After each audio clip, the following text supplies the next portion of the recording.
In today's session, right? So we're going to talk about the basics of order flow. So talking about the basics of order flow, right? In this particular session, we're going to explore how the institutional order takes place and how we can see through order flow and what exactly order flow is all about. So this is for the people who are very new to order flow and are the people who already have some idea about order flow, but they want to get to the basics of order flow. They want to get the crisp of the order flow and they want to use it as an edge in their intraday trading studies or in their scalping studies. See, order flow itself an tool which is used by the scalpers and intraday traders. It gives the context of the market information at a very granular level, at a very microscopic level. So it is very closely connected to the market microstructure as well. So if you ask me what is exactly order flow is all about, I would say like order flow is more of a visualization tool. It's not an indicator like RSI, EMA or ATR. It is a true representation of the market itself. It clearly shows the exact volume of the buyers and exact volume of the sellers. So, right, in any given candle, if you are looking into the candlestick studies, what I'll be seeing through the candlestick charts, maybe I'll be seeing what kind of volume is happening, whether big volume is happening or small volume is happening. But it will not give me a bifurcation of how much of the volume is from the buyers, how much of the volume is from the sellers. The normal candlestick charts will not give those information. But if you look into the order flow, it gets into the individual candlestick level. It not only gives the bifurcation of how much volume is done by the buyers, how much volume is done by the sellers. It also gives the bifurcation at each and every price level, how the buyers and sellers are behaving inside the candlestick charts. Each and every price level. So that is why I would like to call it as a microscopic tool to analyze the buyer activity and seller activity.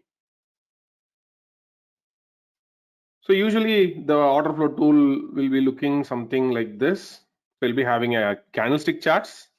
Inside the candlestick charts, we'll be able to see the numbers, which are the buyer volume and seller volume. The seller volume will be on the left hand side. So the left hand side of the candlestick charts will be able to see the seller orders. And the right hand side will be able to see the buyer orders. So what kind of orders? Whether it is a limit order, whether it's a market order, if you ask me, these are nothing but executed transactions. They're not pending transactions. Right? Many price action traders, right? They'll be looking for where the pending orders will be. So by looking into the order flow, I'm not going to look into the where the pending orders are. By looking into the orders, by looking into the order flow, I will be able to see the executed transactions. Let us say I'll try to give a simple example here.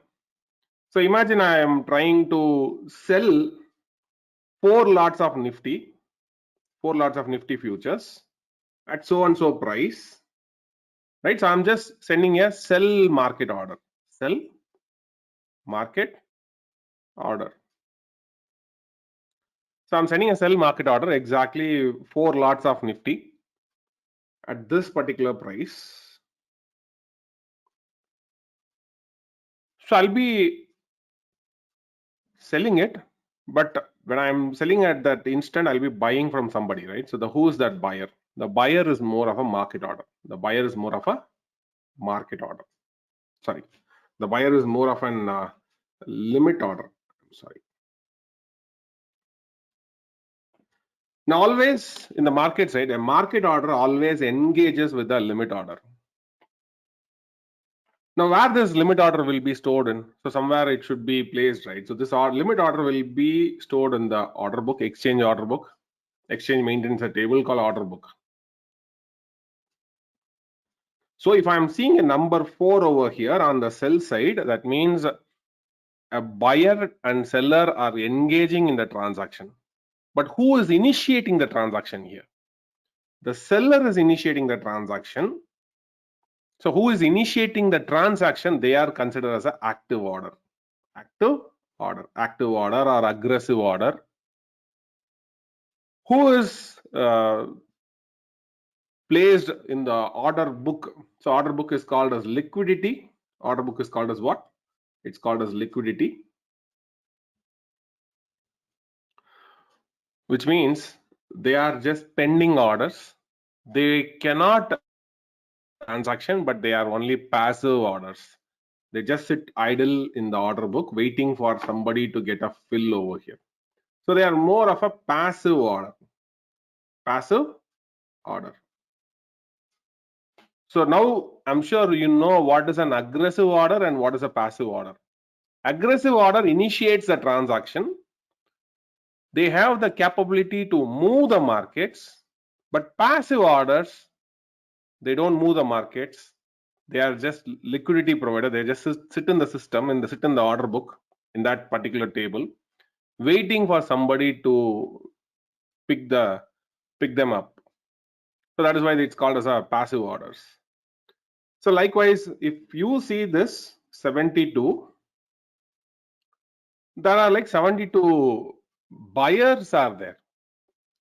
So buy market order interacts with the sell limit order.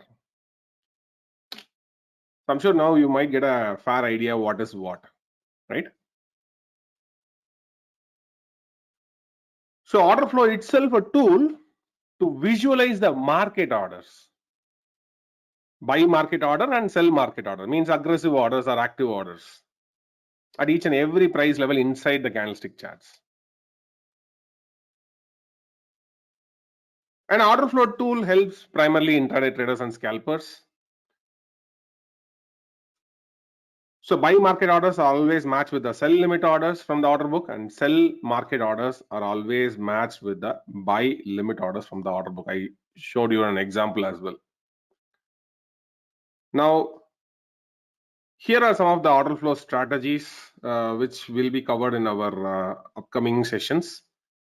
These are like some of the principles like zero volume zones, cluster volume analysis, delta positioning, delta unwinding, exhaustion trading setups, momentum reversals, momentum auction reversals, secure lows, trapped buyer, trapped sellers, analyzing the COT, trending day odds, how I can identify trending day odds using an order flow, and low volume market tops. Sometimes market tops with a pretty lower volume, so there is a specific volume pattern is there. So these are like volume patterns, a simple volume pattern which you can able to recognize when the market is running live, and you'll be able to take a quick trading decisions. Then there are like breakout failure setups, analyzing the volume flow for the day, event trading, stacked momentum trading, order flow sweeping. So a lot more techniques are there, but these are like ideally these are like fundamentally very simple setups to make a quick trading decisions when the market is itself running live. So we learned that orders are like two types, active orders and passive orders. So active orders, they are nothing but market orders. They can be a stop loss market orders also. Active orders move the price. Active orders takes the liquidity from the order book, which is nothing but the limit orders. And active orders can be visualized only after the execution. Only once the order is confirmed, then only it will be converted into a buyer volume or a seller volume. And buy market order move the price up, sell market order move the price down. So on the other side, passive orders, they are nothing but what? Limit orders, they are just pending orders. They provide liquidity. So limit orders we call it as a liquidity provider or market maker. Whereas active orders we call it as a market taker because they take the liquidity from the markets, the market orders. So passive orders, majorly institutional traders, they use passive orders to accumulate or distribute. Whenever an institution is accumulating or distributing, they'll be sending limit orders so that they'll be able to control their cost. More they're going to use the market order, right? Their cost will be increasing. Since the engagement in the market is more, right from the start of the day till the end of the day, they will be buying in the market, buying or selling. See, even if you see any mutual fund transaction also, they'll be keep on getting funds right from the morning till the throughout the day. They'll be getting the funds from the brokers or from a mutual fund distributor. So what the mutual fund manager will be doing is like continuously they will be throughout the day, every probably every hour or every half an hour once, or every 5 minute once, or every 1 minute once also. Continuously they will be keep on sending orders. If they'll be keep on pumping orders, because there'll be continuous flow of money will be keep on coming in, or sometimes when there is a crisis, continuously people will be keep on asking for withdrawals. So on a daily basis, these FIs, DIs, particularly in the equity markets, they'll be continuously engaging in the markets. So since they are continuously engaging in the markets, if they are going to send a market order, right, then their cost of acquiring the stock will be keep going higher. They'll be start moving the markets. But the ideal intention of the mutual fund managers or any hedge fund managers, the ideal intention is to their fund size is very big, so they want to slowly accumulate or slowly distribute. So they don't move the markets once in a while, maybe during the election results or something like that. Probably you would have seen during the last week election, you would have seen how the markets had really went violent, almost 2,600 points of fluctuation in Nifty itself, right? So that particular week, election week. But if you would have seen this week, like market went very quiet, almost 260 point of fluctuation, like kind of crazy. So institutions, majority of the time, maybe I'll say like 80% of the time, they always send limit orders. But once in a while, when there is an event, when there is an uncertainty, when there is a crisis, they also use market orders. And again, market makers who are providing liquidity, they also provide a two-way quote. They also use limit orders extensively. So this is how the order flow chart looks like. This is a simple simulation of order flow charts. So what you're seeing on the left hand side is the order flow charts. On the right hand side, what you're seeing is the level 3 data, which is nothing but the pending orders. So the orders, what you're seeing over here on the right hand side, so the bid and ask levels, they're nothing but the pending limit orders. Now, what is so special about this orders is like if you look into the order flow, the sellers will be on the left hand side and the buyers will be on the right hand side. Whereas if you look into the order book, the buyers will be on the right hand side and the sellers will be on the left hand side. Now, what does this indicates is the buyers talk to the sellers and sellers talk to the buyers. So the buyers always talk to the sellers or engage with the sellers, and the sellers always engage with the buyers. The seller is a market order and the buyer is a limit order, right? And the buyer is a market order here, that's the one which is visualized in the transaction, and the seller is a limit order over here. Now, one beautiful thing about NSE F&O exchange is like they don't hide any orders. So there is no hidden order mechanism, but not that the case is not the same with NSE cash. NSE cash, since the institutional volume is so heavy, like NSE institutional orders from FIs, DIs, insurance funds, pension funds, there is a provision to hide their orders. That's not a true representation, but whatever you're seeing, the bid and ask levels, they're the true representation. There is no hidden orders. All the orders are completely transparent. Whatever the volume that you're seeing, that's a real volume. And in India, we don't have dark pools kind of mechanisms. So the point here is you can use this level 3 data if in case there are major brokers they are providing these days, like brokers like Zerodha, 5 Paisa, they provide level 3 data. You can see the pending limit orders on the other side, but you can see more details in the executed transactions. That will be adding more clarity over here. So if you initiate a long position with a limit order, then it will appear on the bid side. So if you initiate a short position, it always appear on the bid side of the footprint. And if you open a short position with a limit order, then obviously it will appear on the ask side. If you initiate a long position with a limit order, then it will appear on the ask side, on the footprint side. So we can also visualize an order flow like this. So aggressive sellers on the left hand side and aggressive buyers on the right hand side, or we can also visualize in the opposite manner, like passive buyers and passive sellers, but executed transactions. So the one difference that you can see from this screen is like order flows are executed transaction, but these are like pending transactions, right? Now let's get into the order flow charts over here. If you get into the order flow charts, you'll be able to see a high volume nodes, HVN. HVN is nothing but where the volume activity is bigger inside the candle.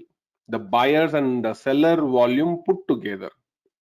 If I add the buyer and seller volume put together where the volume is bigger, that zone is what we call as a high volume node. Each and every candle will be having a high volume node. So this high volume node, it will be highlighted with an dark red color. You can see that the small red color box which is happening over here. Maybe I'll try to draw over here. Now this particular box over here is a high volume node. Likewise, this particular box is an high volume node over here, highlighted with an box, red color box. So that is a place where the maximum volume happened over here. It is like kind of a volume point of control, or we can also call it as a high volume nodes inside the candle. Now, what is so interesting is like about this high volume nodes in a strong trending markets, you will see like the volume, high volume nodes will be keep building lower. In a strong trending markets, the high volume nodes will be keep building higher. Very simple and very easy to understand. In a sideways markets, obviously you can see like up and down price action will be there. But in a strong trending markets, you'll be seeing this high volume nodes pretty much steeper and trendier.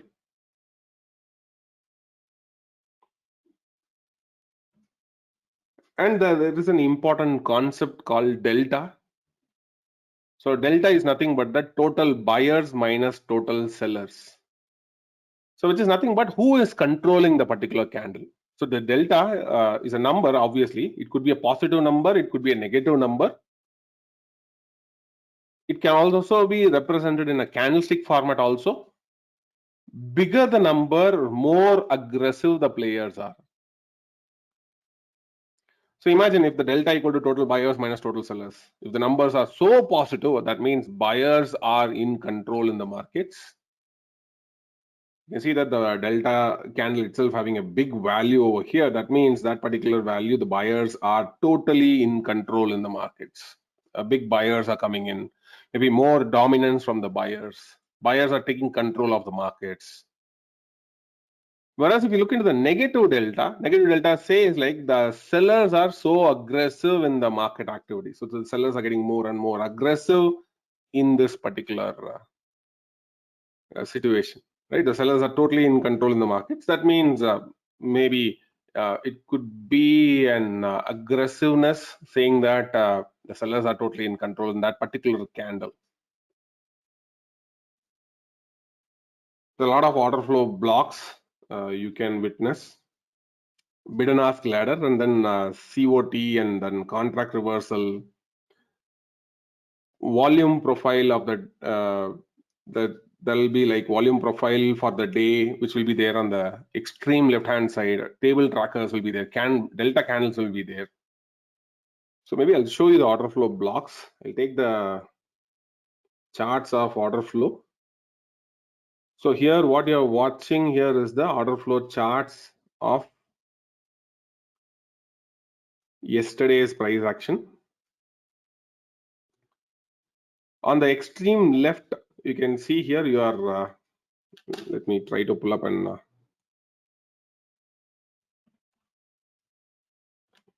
on the extreme left, what you're watching is like you're watching an market volume profile charts. So here this is like volume profile charts. So on the extreme, so here what you're watching is an order flow intraday volume profile charts, and here we are having an delta candles, and bottom we are having tables, right? So I prefer to use delta, cumulative delta, and volume. You can add more to the tables. So for example, if I want to have more, I want to see the total buyers or total sellers, you can add that total ask volume, which is the buyer volume, and then a seller volume. So that you can add over here.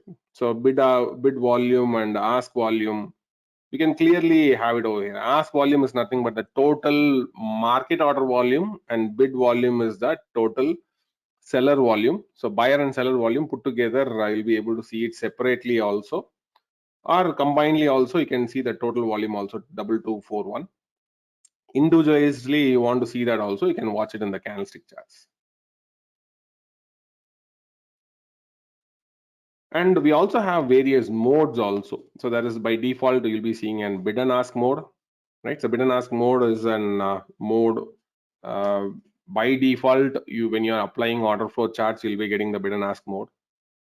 In the bid and ask mode, probably the candlestick charts may not be given too much of importance. Probably will be given importance to like where the big volume is happening, where the lighter volume is happening. In Bell order flow, right? So you'll be able to see big volumes in a lighter shades and light volumes in a thicker shades, right? So many other order flow tool might be doing differently, but here in BellTPO, it's very simple. Big volumes means lighter shades, and lightweight volume means darker shades, right? And then next comes the bid and ask histogram. So in the bid and ask histogram, you can be able to visualize in the histogram format, where lengthier the histogram, the bigger the volume is likely to be. But the most important one is the bid and ask imbalance mode. So the bid and ask imbalance mode we generally use to understand where the momentum is coming, momentum volume is coming inside the candle. So how do I measure the momentum? If you ask me, there is a small setting over here. If I right click and then I'll go to the indicators, I'll be able to set the momentum between the buyers and sellers. So we compare the buyers and sellers activity.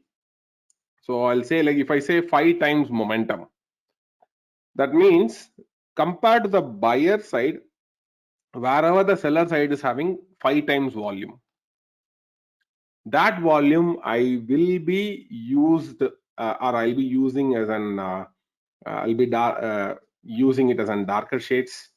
So you can see here this particular block. So this particular block over here, right? So if you compare the buy side, sell side volume is like more than 5 times. So that zones are like shaded with a dark red color. So that's a clean indication that compared to the buy side, the sell side volumes are like 5 times more. So that's a clean intention that some strong seller is having some strong intention. Sellers are 5 times more aggressive than the buyers. So one another way it shows like where the momentum is happening inside that particular candle. So similarly, you can see like these are the places where compared to the buy side, so the compared to the sell side, the buy side is having more volume over here. So how do we compare? We compare diagonally. So we compare diagonally like this.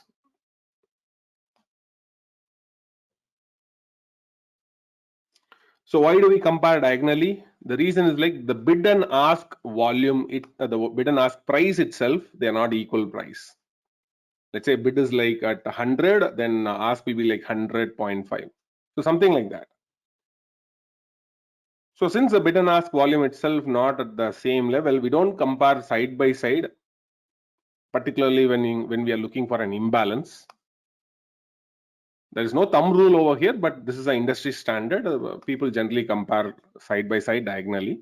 You can also compare side by side also. Doesn't matter, but the overall context here is like we'll go with a diagonal comparison. Again, here if you could see here, 12 on the buy side and 144 on the sell side, right? So that means it's like almost more than 10 times here. So since it is more than 10 times, it is shown as a darker shades. Of course, compared to 0, 84 is like definitely more than 5 times. So if in case if you are looking for even more aggressiveness, you can always change the settings to 5 times, to 10 times. You can always go and change those settings. So wherever you are seeing 3 consecutive blocks of momentum, so here you can see that I'm seeing 3 consecutive blocks of momentum. We call this as a stacked imbalance. So this is what we call as what? Stacked imbalance structure. All right, let's get back to the PPT here. So we looked into the order flow blocks. So we looked into the bid and ask ladder, which is nothing but the candlestick block. We looked into the another important theme that you can see from the order flow chart is you'll be able to find 2 important information over here. Number 1, you'll be able to see that this particular one is called as a COT, commitment of trades. So it's like seller commitment and this is buyer commitment. It shows who is more aggressive inside the candle, whether buyers are more aggressive or sellers are putting more pressure. So who is taking more effort? We can say like that. So how much effort is made by the buyers to push from the low of the candle towards the close? So this is the low of the candle and this is the closing of the candle. So how much effort the buyers are making to push the candle from the low of the bar to the closing of the bar. So that is what we call it as a buyer COT. Whereas how much effort a seller is making from the high of the candle towards the closing of the candle, right? That effort is measured as a seller COT. That effort is nothing but the seller COT over here. So bigger the number, that means more effort the sellers are making. If you could see that particular candle, 818, that means sellers are taking more effort in terms of delta compared to the buyer. Buyer is like only 96. So who is putting more effort over here? The sellers are putting more effort over here. So the COT means commitment of trade. Commitment of trade means how much committed the traders are in pushing the price up or pushing the price down. So here we are buyer commitment, we measure from the low to the close. Seller commitment, we measure from the high to the close. Very simple, very plain vanilla. And then below to that, you'll be able to see the COT ratio. Earlier, BellTPO uses contract reversal, but in the latest edition, if you would have seen, they shifted to COT ratio. So in the COT ratio is nothing but the buyer COT ratio, buyer COT divided by the seller COT. A number I'm getting like 0.12, which is nothing but 96 divided by 818. Whereas on the upper side, you'll be seeing an seller COT ratio, which is nothing but seller COT divided by buyer COT. Now, what does this say is like, if you look into that particular number, 8.52. So that means sell side is 8 times more powerful. The sell side effort is 8 times more effort it's making compared to the buyer side effort. Buyer side effort is like hardly 0.12, but seller side effort is like 8.52. So it's a simple metric which says how aggressive the sellers are in terms of multiples. How many times? 5 times, 10 times, 2 times. So more aggressive the players are, at times very powerful breakout could be. So we'll be using this to measure how powerful the breakouts are. Or is the breakout a successful breakout? Or is there a failure breakout? So those kind of location will be using this metric. Not on every candle we're going to look into that, but whenever key levels are getting broken, These COT metric will be provided as a valuable resource in identifying whether it is a important breakout or not.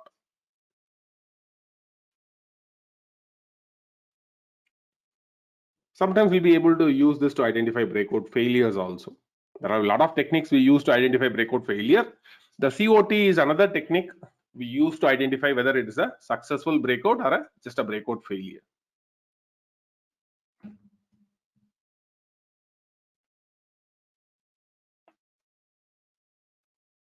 All right, let's move a little forward. And then we have delta candles. So the delta, right? So how the price changes throughout the period, the delta also keep on shifting.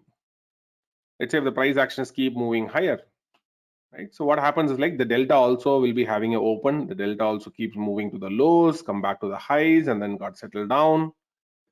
So the delta also, always the delta starting point is 0, right? So starting point is 0. So then what will happen? At the starting point, the delta is always 0 because there is no buyers, no sellers at the start of the candle. And as the buyers and sellers are engaging, let's say in a 5-minute candle, the delta activity also depends upon the price action, depends upon the buyer seller activity. It will be keep on moving positive and then again getting into negative, again positive. Finally, it got settled down. So this activity is what we tracked in a candlestick format. So if you are seeing like the delta activity is like very small delta, that means like very less engagement in the markets. Nobody is actively controlling the markets.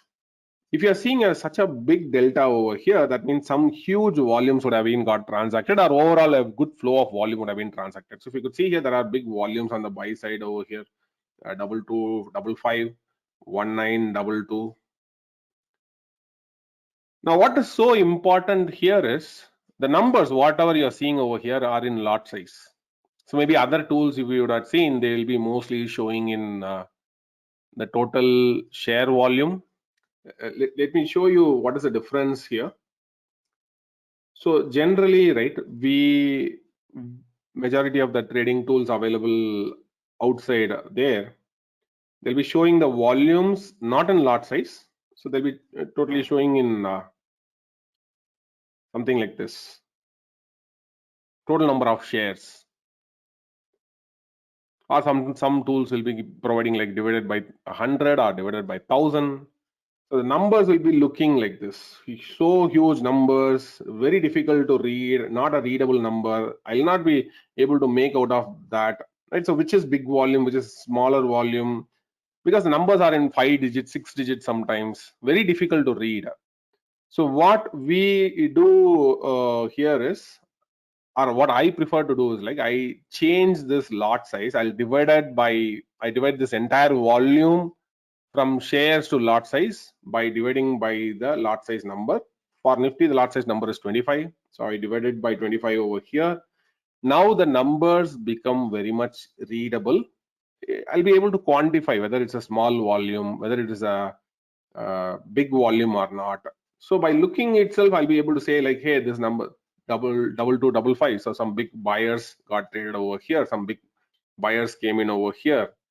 So very quickly, by looking into the charts itself, I'll be able to see where the volumes are getting thinner. So if we could see that I'm looking into each and every volume is less than like 400 lots.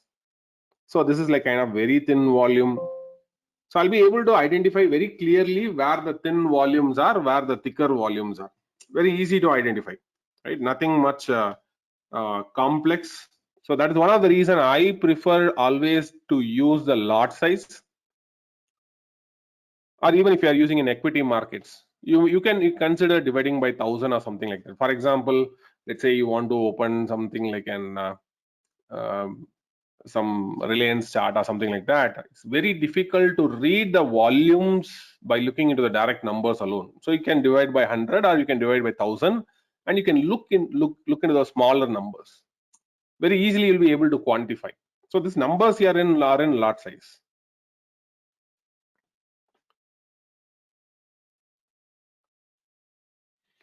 So that is with the order flow blocks over here. So we looked into the delta candles, we looked into the table tracker. So inside the table tracker, I'll show you what are the other metrics which are available. A lot of metrics are available, right? So delta percentage. So what is the delta, minimum delta? Minimum delta is the delta low. In that particular bar, how much lower the delta went. And then we also have a max delta also. What is the delta high? You know, right? Delta open is always 0. I told you at the starting point of the candle, the delta open is always 0. What you are watching, the delta, overall delta, whatever the value that you are watching is nothing but the closing delta. So inside the delta value, final delta value, what you are watching, even though live market it fluctuates, but end of the candle it settles down at the delta closing value itself. It doesn't changes. Once the candle closes, the delta value doesn't changes at all. During the live markets, when that particular candle is running, that particular candle COT ratio, candle, delta candle, everything will be fluctuating because price is running, prices keep moving up and down in that 5-minute candle. So the delta also will fluctuate. But once the candle is closed, the delta value also close. It will not change, it will be stable. And next bar, again, new bar starts and the new bar will start fluctuating. So among this, there are a lot of tables that you can make use of this. Personally, what I do is like I have the session letter. Particularly if you are a market profile user, you may need a session letter. Every half an hour, letter A, letter B, letter C will be keep generating. I prefer not to use bid and ask volume. Maybe some people may use it, but I prefer not to do that. Because some people want to know only buyer volume, only seller volume. For those people, particularly the price action traders who want to know how aggressive the players are, for them it will be very much useful. But I prefer use the delta. That's the most important thing. Next to session letter, I use delta. I don't use delta percentage also. So delta percentage, I don't use it. And then we have max delta and min delta. Anyways, I'm looking into the candlestick charts, so I don't look into the max delta and min delta. Right. So if in case if you want to know the accurate numbers, you can always go to the min delta and max delta, and you can see that. And then we have something called cumulative delta, a very important metric, though we don't use very often, but once in a while we'll be looking into the cumulative delta metric over here. So what is cumulative delta is like, it sums up all the delta for the entire day. So if you could see that the cumulative delta for last week, so last week, if you could see the delta activity, oops, I just messed up the charts. So if you could see the last delta activity of last week, so just zoom it up. The delta value is like 11,000, no, 9,933, 9933. That means on the day's closing, the overall delta for the day is like 9933. So what does that signifies is like that particular day around the market closing, 9,933 total buyers, more buyers came compared to the sellers. So that is why cumulative delta is like positive. Maybe if you watch during the mid of the day, if you could see that somewhere here like 7770, like around 230, I'm able to see what around 230. I'm able to see there are 7,770 more buyers came. So compared to 230 and 330, what is the difference? Almost another 1,500. 1,500 or approximately 2,200, right? Approximately 2,200 more buyers added, more aggressive participation happened later on after 230. So more aggressive control happened from the buyers in that last 1 hour. That's why price is able to manage to make an fresh high as well. A very clean high has been made. A fresh day high has been made around that level.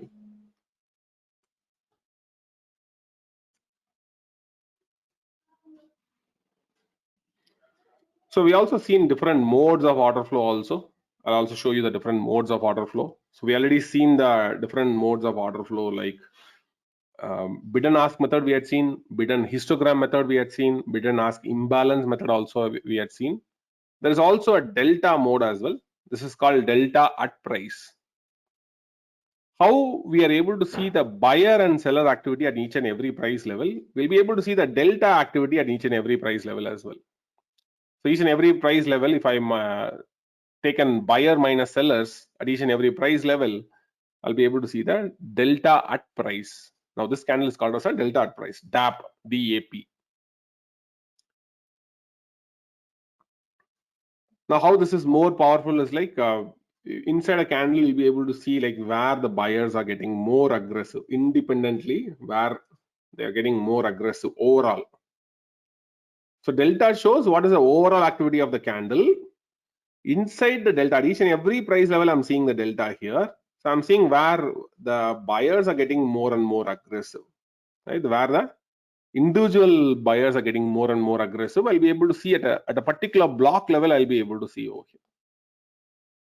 Now, these are the places you can see like there is nobody is aggressive, right? So not much of a seriousness. Volume is also low, obviously. So volume is low, delta is low. Overall volume is also low, delta is low here, individual delta price also not much of a strength is there, so a kind of an indecision candle. So those kind of information we'll be able to grab from this kind of information.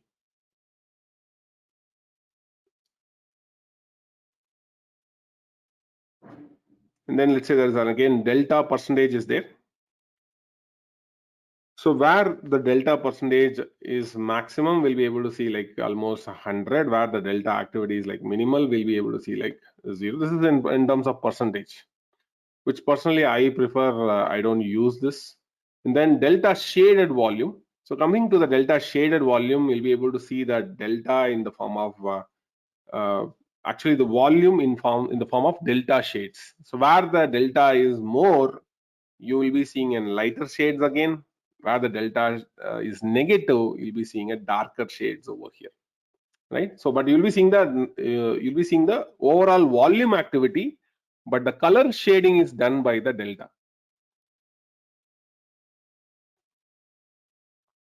And then we have volume histogram, a simple one. So this is nothing but a volume profile of each and every 5-minute candle. And whatever the volume that you're seeing is like actual volume got traded at each and every price level, right? So again, if you could see the individual candlestick charts, let's say I'll pull up an individual candlestick charts over here. If I right click, I'll go to the indicators. I'll go and add a simple volume here. So I'm going to go and add a volume here. If I add volumes, what we can able to see. So we'll be able to see only one volume activity only. But if I see inside the order flow chart, I'll be able to see order flow at each and every price level. I'll be able to see the volume activity. Right? This is pretty important, and why it is so important, I'll tell you. This is important because it will give you more detailed information about the markets. So here I'll be getting a very minimal information, but here I'll get more clarity, more context, more volume behavior about the market participants. I'll be able to get over here. And then we have another interesting one, volume and delta. So left hand side, you'll be seeing an volume activity, and the right hand side, you'll be seeing a delta activity. So volume on one side, delta on another side, right? So in one single block itself, we'll be able to visualize the volume and delta activity. Both you'll be able to visualize it. Very interesting block it is. Once in a while, I'll also use this pattern as well, but most frequently, I'll be using the bid and ask imbalance as well.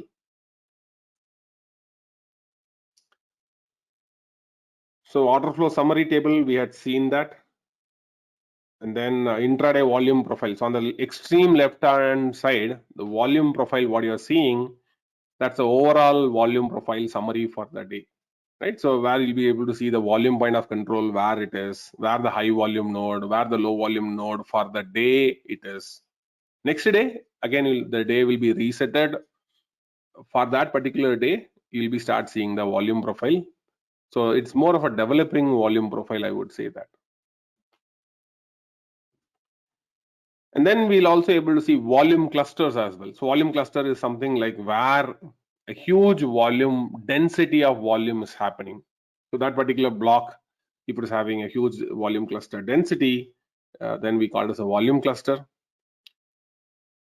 There are specific patterns that we'll be looking inside the volume clusters, which will be primarily used for intraday studies. Particularly, this will be very helpful in a highly volatile markets like election kind of events.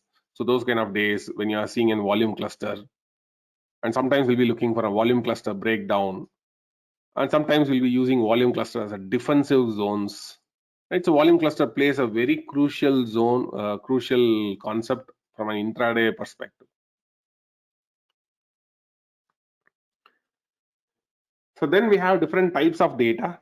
So typically, if I am using market profile or order flow charts, I'll be using mostly the level 1 data. That is more than enough to use the market profile charts and order flow charts, and mostly provided by the data vendors like Global Data Feed, True Data, or Excel Pix. And level 2 data is used by the brokers. So mostly, if you would have seen in your most of your broker terminal, you'll be able to see the top 5 bid and ask. They're nothing but from the level 2 data. And level 3 data, mostly some premium brokers are providing, like premium brokers like Interactive Brokers, Zerodha, and brokers like 5paisa. They are providing such kind of level 3 data where you will be able to get up to 20 levels of order book information. And TBT, which is mostly used by high frequency traders, where they'll be able to see all the pending limit orders. All right. So when I'm looking into order flow charts, what I'll be looking here is like I'll be checking where the momentum activity is happening, where the traders are positioning in the markets, where the smart money is getting positioned. Of course, we'll be using order flow to track where the smart money is happening, where absorption is happening. Sometimes a dumb traders will get absorbed by the smart money, which you'll be able to see from the intraday itself. We'll be able to see where the such kind of smart money is coming in, and where the momentum exhaustion is happening. Sometimes the trend will be keep on going steeper and steeper and steeper, and then a strong momentum exhaustion happens. The kind of a place where the buyers are getting exhausted or sellers are getting exhausted, and then the market turns a complete trend reversal. Intraday reversal will be able to spot when a momentum exhaustion happens. And there are players will be able to see where the poor auction is happening, where the stop hunting is happening. So whenever a stop hunting is happening, right, there will be a particular pattern that you will be able to see during the live market itself, whether it's a stop hunting or not. You'll be able to visualize using the order flow charts. And at times, even a big traders, they get into a trap. So how the big orders are getting into a trap, particularly around the extreme day high or day low, we look through the order flow charts. And how unwinding is happening. Unwinding is a concept which means sometimes like when price is going against a big position, what they will do is like they simply liquidate at losses.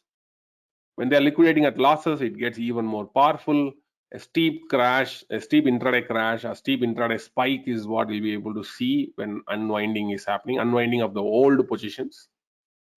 And we'll be able to measure how stronger the breakouts are and where the clusters are forming. So what kind of cluster importance that we have to give today, and where the big delta is happening, where the order flow sweeping is happening. So these are some of the things that I will be looking into the order flow charts on a daily basis. So these are like some 12 points. Always my eyes will be looking for where these kind of informations are always happening continuously. And of course, these are the order flow settings. Different symbols will be using different brick size. For something like NIFTY, I'll be using 2-point brick, which means the software setting I'll be using like 40. For something like BANKNIFTY, which will be greater than 25,000 price, so I'll be using a 5-point brick size. So every block of inside the candlestick charts, you'll be seeing in the bid and ask block, right, executed transactions. That individual block will be like 5 points. Every 5 points once we'll be collecting the buyers and sellers activity. So I'll be using the software setting as 100 is the software setting I'll be using primarily as a major one. So delta, we know that is nothing but the total buyers minus total sellers, aggressive buyers minus aggressive sellers. Aggressive sellers on the left hand side, aggressive buyers on the right hand side. And then commitment of trades also, we talked about that. So COT high means the higher COT, how much buyer effort. on the downside and how much seller effort on the upper side. That's what we also called as an COT high and COT low. And when we are comparing, we'll be comparing for the imbalance, we'll be comparing diagonally, right? So wherever, in this case, wherever the diagonal is more than 10 times, it shows on the buying side. Again, 10 times on the sell side, it shows more on the sell side over here as a colorful block. A green block which shows buyer imbalance. Buyers are 10 times more powerful compared to the comparing sellers. And the sell side are 10 times more powerful compared to the buy side. All right, so these are the very basics of order flow blocks. I'm sure you might familiar with those basic terminologies. What is an aggressive order? What is a passive order? What is the or how the interaction between the market order and limit order happens? Who moves the market? Whether market order moves the market or limit order moves the markets? Of course, market order moves the markets. And the basic building blocks of order flow. So that let it be the tables, let it be the varieties of order flow blocks, like bid and ask blocks or bid and ask imbalance block, or the delta candles, delta at price, or volume and delta blocks. So various blocks we discussed over here. And we also discussed about the basic concepts like delta, COT levels, COT ratio, what is the importance of COT ratio. There are a lot more details are yet to cover, so that is why we kept as a three-part series. I say thank you for coming by and attending the session, and we'll meet again next week same time in the part 2 of the webinar, where we will be discussing more about the order flow principles and some of the important strategies also. So next 2 sessions we have plenty of room to talk about order flow strategies as well. So don't miss out the session.